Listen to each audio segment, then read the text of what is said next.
Assalamualaikum warahmatullahi wabarakatuh. Selamat pagi anak-anak hebatku kelas 4.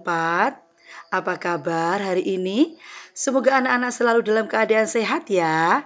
Hari ini kita akan melanjutkan kembali belajar tematik pada tema 6, cita-citaku, subtema 2, pembelajaran 2. Apakah kalian sudah siap?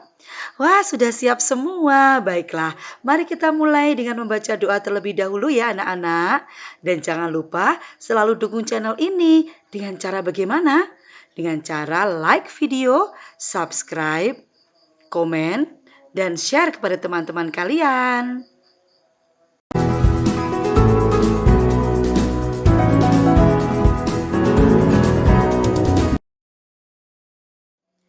Pada tema 6, subtema 2, pembelajaran 2 ini, tujuan pembelajaran yang harus dicapai oleh anak-anak adalah 1.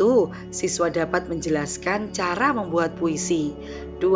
Siswa dapat mengetahui dan menjelaskan gerak tari kreasi daerah. Dan yang ketiga, siswa dapat menjelaskan manfaat makhluk hidup bagi lingkungan sekitar.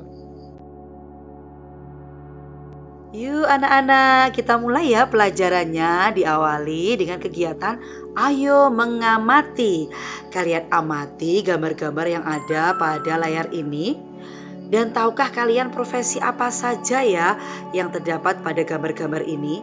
Yuk kita mulai dari gambar yang pertama. Gambar yang pertama ini jelas menunjukkan dia adalah seorang pelukis ya. Kemudian gambar yang kedua ada seseorang yang membawa pengeras suara. Dia sedang memberikan arahan kepada seseorang. Nah, pekerjaannya atau profesinya adalah sebagai, tahu anak-anak? Sutradara. Kemudian gambar yang ketiga adalah, ya semuanya pasti tahu mereka adalah penari. Dan gambar yang keempat ada seseorang yang berada di atas panggung mengeluarkan kelinci dari topinya. Ayo tebak, dia adalah seorang? Ya tepat, pesulap. Ya, jadi profesi-profesi yang sudah kita bahas ini tadi adalah menunjukkan mereka berempat merupakan pekerja seni anak-anak. Tahukah kalian apa yang dimaksud dengan pekerja seni? Pekerja seni adalah orang yang memiliki bakat dan kemampuan tertentu yang bekerja di berbagai bidang kesenian. Para pekerja seni ini bekerja untuk membuat orang lain merasa senang dan semakin menghargai keindahan di sekitarnya. Apakah kalian termasuk anak-anak yang memiliki cita-cita sebagai pekerja seni? Ayo coba dipikirkan. Kira-kira kalian ingin menjadi pekerja seni yang mana ya?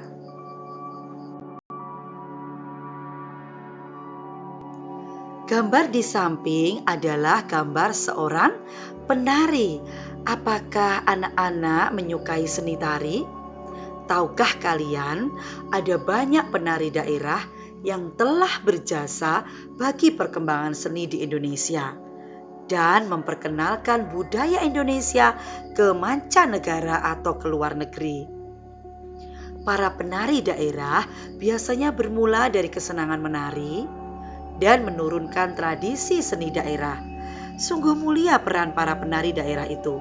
Nah, berikut ini ada sebuah kisah tentang seorang penari daerah. Siapakah dia? Penasaran ya? Ayo kita cari tahu. Nah, untuk mengetahui kisah penari tersebut, ayo kita lakukan kegiatan membaca ya anak-anak. Judul bacaan ini adalah Kisah Seorang Penari Gandrung Banyuwangi. Seorang ibu bernama Supinah mengisahkan perjalanan hidupnya sebagai seorang penari gandrung.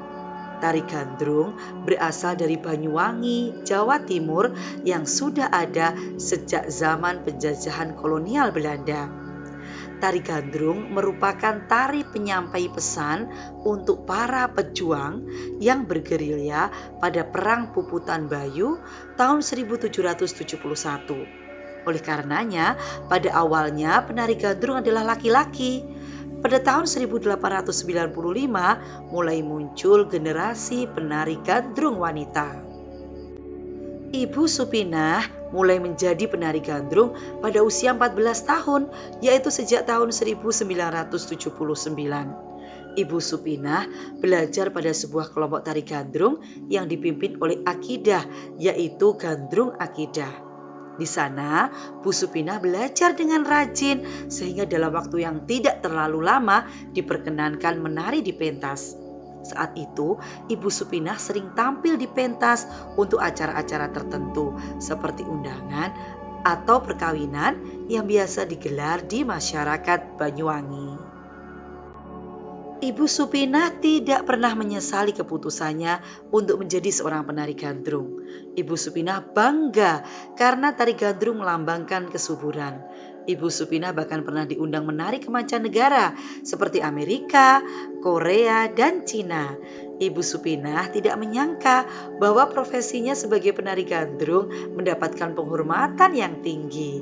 Ibu Supinah bangga telah mengenalkan budaya Indonesia kepada masyarakat di mancanegara. Setelah tadi kita membaca dan sudah mengetahui isi dari bacaan, maka lakukanlah kegiatan satu ya anak-anak, yaitu jawablah pertanyaan-pertanyaan di bawah ini. Satu, apa nama dan asal daerah dari tarian yang menjadi profesi Ibu Supinah? Lalu yang kedua, apakah peran tarian tersebut pada saat perjuangan melawan penjajahan? Yang ketiga, sikap dan nilai apa sajakah yang ditunjukkan Ibu Supinah sebagai seorang penari daerah? Dan yang keempat, menurutmu nilai, sikap, dan keterampilan apa saja yang diperlukan untuk menjadi seorang penari? Anak-anak, pada pembelajaran satu kemarin kita sudah belajar cara membuat puisi ya. Nah, pada pembelajaran dua ini kita akan belajar menentukan pilihan kata atau diksi dalam membuat puisi. Apa saja hal-hal yang harus diperhatikan dalam memilih kata saat membuat puisi? Nah, satu, gunakan kata yang bermakna positif. Kemudian yang kedua, gunakan kata atau ungkapan pujian untuk sesuatu yang indah. Tiga, gunakan kata-kata yang santun. Empat, hindari penggunaan kata yang bersifat menjelekkan, mengejek, atau menghina. Kelima, gunakan kata-kata yang memiliki kemiripan bunyi agar puisi tersebut terdengar lebih indah saat dibaca. Misalnya, keluh, kesah, canda, tawa. Dan yang keenam, gunakan perumpamaan tentang objek yang ingin kamu ceritakan. Di sini ada sebuah contoh puisi tentang menentukan pilihan kata atau diksi dalam membuat puisi. Nah, kita akan baca bersama-sama supaya mengetahui seperti apa ya dalam memilih kata-kata atau diksi dalam membuat puisi itu. Nah, puisi ini berjudul Puisi Penari karya Has Cahya Trilion Laksono. Anggunnya gerak tubuhmu, lentiknya jemari-jemari berpadu indah. Derap langkah gemulai, hentakan irama mengalun syahdu. Lirikan mata yang tajam berubah sekejap menjadi indah. Kibasan selendang emas bergoyang perlahan. Liukan leher mengundang kekaguman. Menari dan terus menari dengan senyum dan ketulusan. Gerakanmu sungguh indah karena engkau menari dengan hatimu. Wah, bagus sekali ya puisi penari ini. Ya, karena pengarang sudah menentukan atau sudah menuliskan pilihan kata-katanya ini dengan tepat, sehingga puisi ini menjadi terdengar sangat indah. Anak-anak, berdasarkan puisi ini, lakukanlah kegiatan yang kedua ya, yaitu jawablah pertanyaan-pertanyaan berikut. Satu, apakah judul puisi tersebut? Siapakah penulisnya? 2. Terdiri atas berapa baitkah puisi penari? Yang ketiga, terdiri atas berapa bariskah puisi tersebut? Lalu yang keempat, bercerita tentang apakah puisi penari? Buatlah sebuah paragraf yang menceritakan isi puisi tersebut. Jadi kalian tuliskan dalam beberapa kalimat ya anak-anak. Kemudian yang kelima, buatlah sebuah gambar yang menggambarkan kisah dalam puisi penari. Di awal pembelajaran tadi kita sudah mendapatkan informasi tentang Ibu Supinah, seorang penari gandrung Banyuwangi. Tari gandrung merupakan salah satu jenis tari tradisional dari daerah Banyuwangi. Nah, selain tari tradisional juga terdapat tari kreasi daerah. Tahukah anak-anak apa yang dimaksud dengan tari kreasi daerah? Nah, kalau belum tahu, pada pembelajaran 2 ini kita akan belajar tentang tari kreasi daerah. Tari kreasi daerah adalah tari tradisional yang gerakannya dikreasikan sesuai adat istiadat setempat. Nah, salah satu contoh tari kreasi daerah adalah tari apakah ini anak-anak? Ya, betul sekali. Ini adalah tari merak anak-anak dari daerah Jawa Barat. Tari merak dari daerah Jawa Barat merupakan salah satu contoh tari kreasi daerah. Apakah ada contoh yang lain? Masih ada ya, ada tari Seudati dari Aceh, tari kecak dari Bali, tari ondel-ondel dari Jakarta, tari sekapur sirih dari Jambi, dan tari cakalele dari Maluku. Indonesia adalah negara yang sangat kaya dengan seni budaya. Salah satunya adalah seni tari yang jumlahnya sangat banyak. Akan tetapi jumlah seni tari ini bisa saja berkurang ketika generasi muda tidak mengenalnya. Oleh karena itu sangat penting bagi generasi muda untuk mengetahui berbagai tari daerah Indonesia. Nah, di sini pada kegiatan yang ketiga anak-anak ada 4 gambar tarian. Ini adalah tari yang pertama, tari yang kedua, tari yang ketiga, dan tari yang keempat.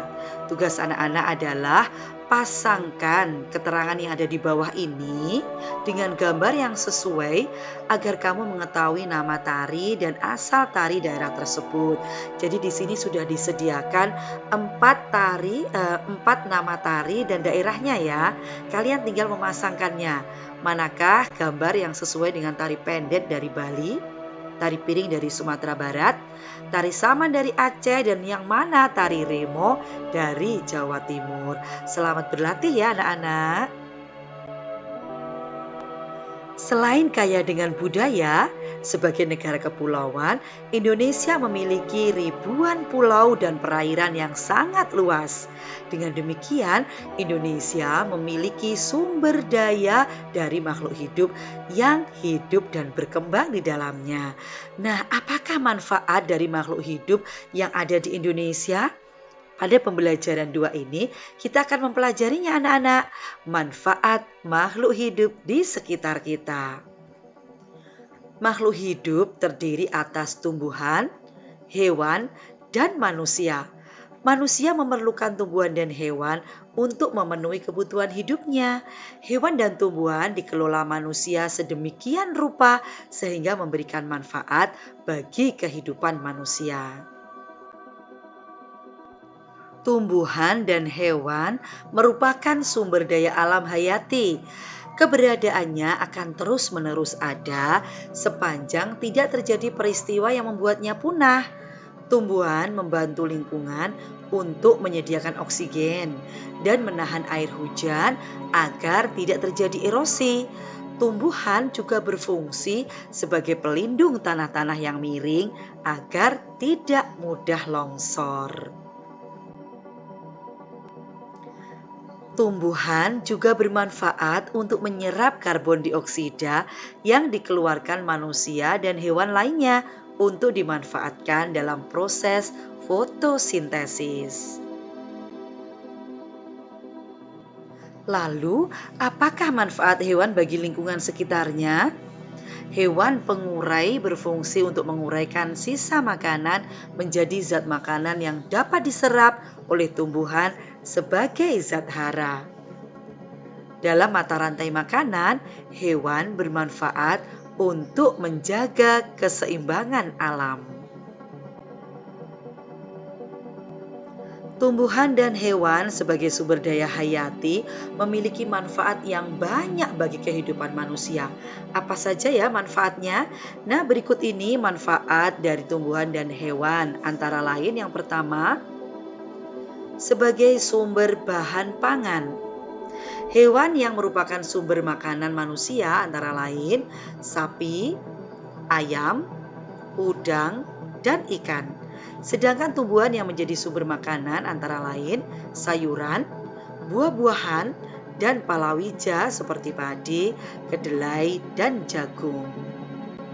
Manfaat yang kedua adalah sebagai bahan sandang atau pakaian. Bahan pakaian yang digunakan manusia berasal dari serat tumbuhan dan hewan. Contoh tumbuhan yang dimanfaatkan seratnya adalah kapas. Sedangkan contoh hewan yang dimanfaatkan seratnya adalah ulat sutra yang merupakan bahan pembuatan kain sutra dan domba yang diambil wolnya. Nah, serat-serat ini diolah menjadi benang yang kemudian dipintal dan ditenun menjadi kain. Manfaat yang ketiga adalah sebagai peralatan rumah tangga. Banyak perabot rumah tangga terbuat dari kayu yang berasal dari tumbuhan keras. Contohnya adalah kayu dari pohon jati, cendana, mahoni, dan pinus. Dan manfaat hewan dan tumbuhan bagi manusia adalah sebagai produk kesehatan. Tumbuhan dan hewan dapat digunakan sebagai bahan obat-obatan. Berbagai tanaman obat seperti kunyit, jahe, temulawak, dan kumis kucing dimanfaatkan sebagai obat. Beberapa jenis hewan juga dimanfaatkan untuk obat-obatan loh, seperti kadal yang digunakan untuk mengobati sakit gatal dan asma, kelelawar untuk mengobati sakit tenggorokan, dan cacing yang dimanfaatkan untuk mengobati sakit tipes. Berikutnya anak-anak, kalian lakukan kegiatan 4 ya, berdasarkan bacaan di atas dan juga dari berbagai sumber yang kamu ketahui, lakukan kegiatan berikut. 1. Buatlah sebuah peta pikiran untuk menjelaskan manfaat tumbuhan dan hewan terhadap kehidupan manusia. Nah, di sini Ibu Guru memberikan contoh peta pikiran ya, yaitu berupa diagram seperti ini. Di tengah dituliskan manfaat hewan dan tumbuhan. Kemudian kalian berikan anak panah. Lalu ini kotak, anak panah lagi kotak. Di samping kiri juga ada anak panah lalu kotak. Ada 4 kotak ya anak-anak. Nah, silakan ini kalian isikan dengan manfaat tumbuhan dan hewan terhadap kehidupan manusia. Kalian bisa membuat diagram dalam bentuk yang lain ya. Ini hanya sebagai contoh. Kemudian yang kedua, jelaskan manfaat tumbuhan bagi lingkungan sekitarnya. 3. Jelaskan manfaat hewan bagi lingkungan sekitarnya. 4. Apakah yang akan terjadi pada daerah yang tidak subur sehingga tumbuhan sulit tumbuh? Dan yang kelima, apakah yang akan terjadi pada hewan-hewan yang berada di hutan yang telah dirusak oleh kegiatan manusia? Dengan ucapan Alhamdulillahirabbil alamin, kita tutup ya pembahasan pada pembelajaran kali ini. Semoga video ini bermanfaat bagi anak-anak untuk membimbing kalian belajar tema 6, subtema 2, pembelajaran 2. Semoga besok kita berjumpa kembali dalam keadaan yang lebih baik. Amin. Wassalamualaikum warahmatullahi wabarakatuh.